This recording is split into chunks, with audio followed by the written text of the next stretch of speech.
Brilliant Fusion was legacy support for a fan favorite casual strategy that eventually became a meta-defining card. You basically played 3 copies of a good card, Brilliant Fusion, and 1 Garnet which you didn't want to draw. The card was likely designed to be extremely specific and not really treated as a splashable engine, and yet the thing that got Brilliant Fusion hit on the ban list was not Gem Knights but rather other decks. In almost the exact same way, Magician Souls is a legacy support card for a fan favorite casual archetype, Dark Magicians, that is getting abused by a lot of meta strategies. You might only be thinking of this card in a Spiral context, which is not quite the same as Brilliant Fusion. It's actually being played in other decks like Lunalights and Orcus for the exact same reason that Brilliant Fusion was played in the past. Today's video is inspired by a tweet by my friend Farfa posted a few days ago comparing Brilliant Fusion and Magician Souls. I will say before I get to the main discussion of this video that I'm well aware that the average player cannot and probably should not buy Magician Souls. This card is extremely expensive, currently sitting at $130 per copy. You need 3 copies to effectively play it in some of these decks. It is kind of funny when you compare it to Brilliant Fusion, an engine that a lot of people complain was too expensive considering how splashable and necessary it was for a lot of decks.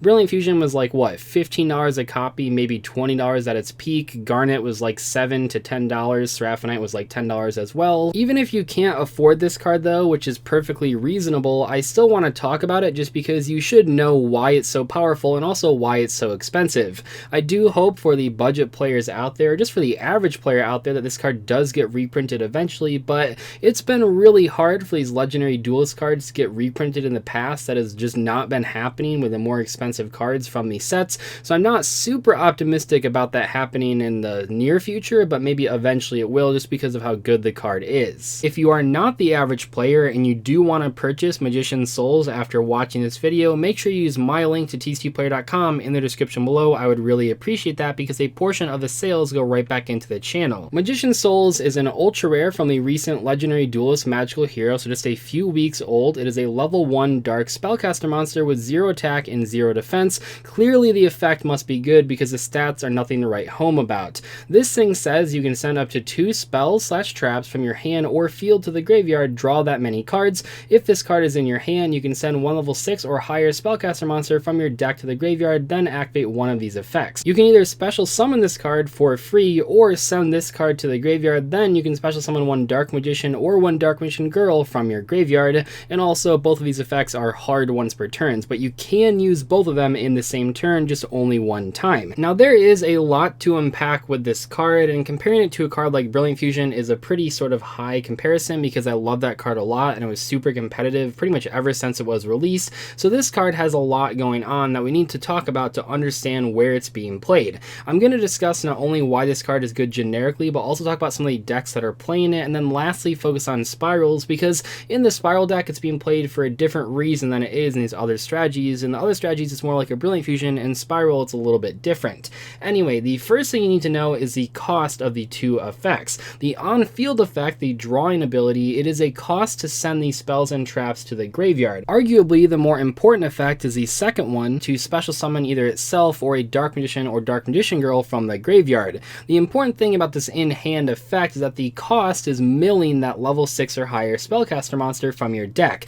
Very similar to something like Lunalight Kaleido Chick, where the main effect is copying the name of the card, but the cost is sending a Lunalight from your deck to the graveyard. If you've ever played against Lunalights, you probably know why this is so strong, because putting a milling effect on a card for the cost makes it pretty much impossible to stop unless you can stop it preemptively with like Macro Cosmos. However, in most cases, this thing is always going to mill a level 6 or higher spellcaster monster from the deck to the graveyard, and there's nothing you can do about it. Magician Souls might arguably take advantage of milling as a cost more so than Kaleido Chick, because at least with Kaleido Chick, it's a normal summon that you can stop. You know, you can stop a normal summon, or you could bounce it back to their hand before they get a chance to use the milling ability. Before we look at what spirals are using this card for, because it's a little bit different, I want to talk about how Lunalights as well as Orcus are taking advantage of this card as a Brilliant Fusion sort of engine. So you play 3 copies of Magician Souls and 1 copy of Apprentice Illusion Magician. Unlike Garnet, this is not a normal monster, and the effect is actually pretty good, surprisingly. So this is a level 6 spellcaster monster, and the main effect here for if you're playing this as an engine card is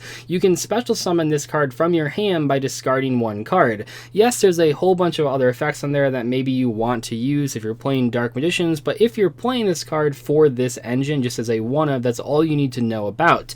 So even if you do draw the quote-unquote Garnet of this engine, it can still special summon itself for basically free while setting up your graveyard for future plays. But obviously you're not trying to draw your Apprentice Illusion Magician, you're trying to do other stuff. If we take a look at the top 16 Danger Lunalight deck that topped the PPG tour, for example, he used this exact engine, and I'll kind of explain how he used it. The basic idea is that you summon Magician's Souls for free by milling that Apprentice Illusion Magician from your deck, and now while on the field you can use the drawing ability. Now in Lunalights especially, but other decks too, you have really powerful spells and traps that have graveyard effects. In that case, not only are you trading cards for draws to sort of unbrick you or get into better cards, you are also setting up your graveyard with these powerful cards like Perfume and Serenade Dance. Now maybe you're not playing Lunalights, you know, the Orcus decks that are playing this card, they're not really playing Lunalights. They have Crescendo to obviously trigger that graveyard effect, but it's just good in general to sort of fix your hand. If you have dead extra copies of spells and traps that are hard once per turn and maybe you don't need anymore, you can swap them out for new draws. However, what's especially deadly about this card is that it is a dark spellcaster monster that you can summon for free. The big deal here is that you can pair the Magician's Souls that you summon for free and that fixed your hand with any two random other dark monsters that aren't spellcasters and have different types, namely the danger monsters, to make Curious the Lightsworn Link monster. To summon Curious, you specifically need 3 monsters with the same attributes, so in this case probably dark, but different types. There are no spellcaster danger monsters, so Magician's Souls can pair with any 2 different dangers, which is really solid. And this thing is one of the craziest Link monsters ever released because it mills any card from your deck when you summon it, and then mills 3 more cards on top of that, but those ones are random.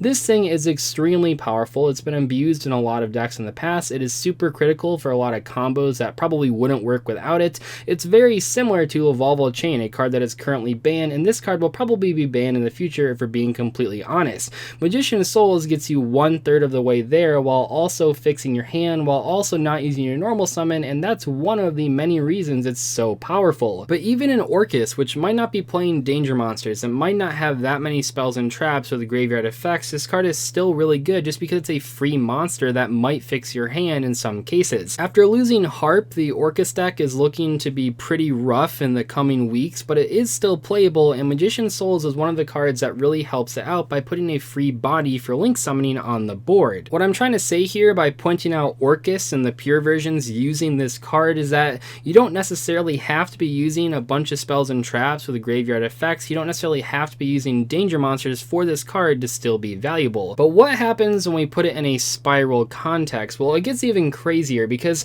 sort of keep in mind everything I've just said, you know, about a free monster and fixing your hands and working with cards that have graveyard effects that are spells and traps.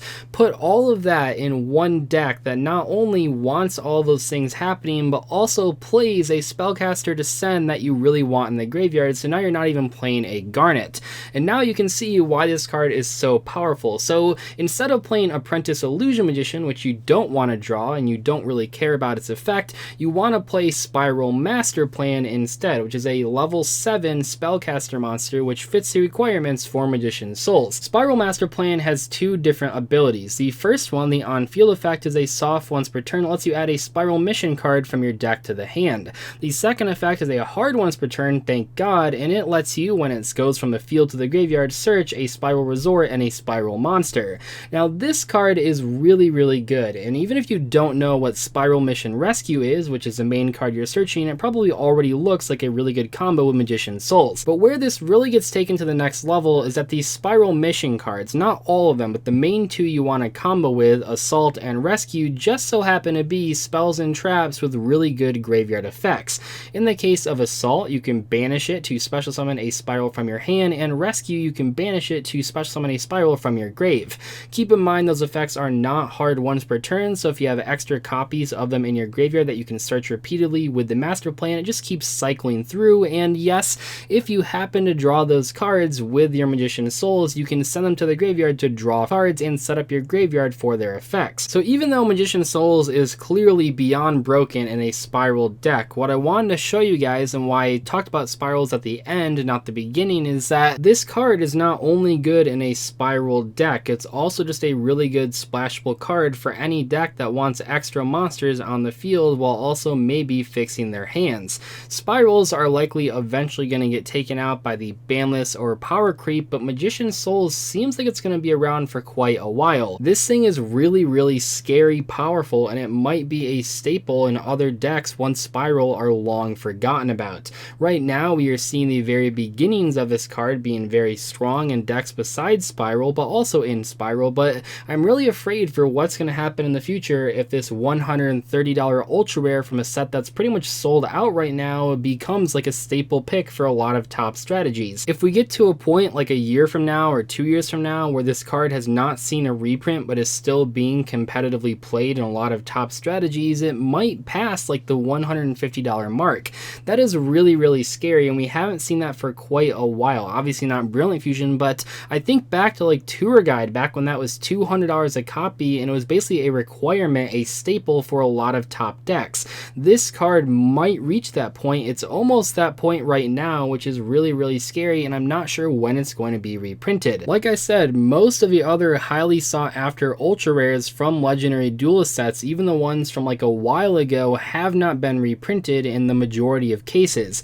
Those cards though tend to be for more specific strategies like the hero cards or the Crystal Beast support or the Ancient Gear Fusion card, which aren't used in like every single deck. But if we see Magician's Souls get to the same sort of playability as Brilliant Fusion in its sort of prime, we might be looking at like a $600 playset for just 3 cards. I can't even fully blame the price on short prints because in Europe this card is not short printed and is still really expensive. I really do hope this card gets reprinted sooner rather than later, but I'm not going to hold my breath because it might not happen for a while. Anyway though, hope you guys enjoyed today's discussion video on Magician's Souls. Like I said, if you guys are crazy enough to buy this card, please use my link in the description below to tcgplayer.com to help support the channel. I really appreciate that. I've already had a couple people that bought the hero cards that are really expensive tell me that they use that link, which is really exciting. But if you want to buy Magician's Souls, especially after watching this video, make sure you use that link. It would be really awesome. I'll see you guys later though. Thank you so much for watching. Goodbye.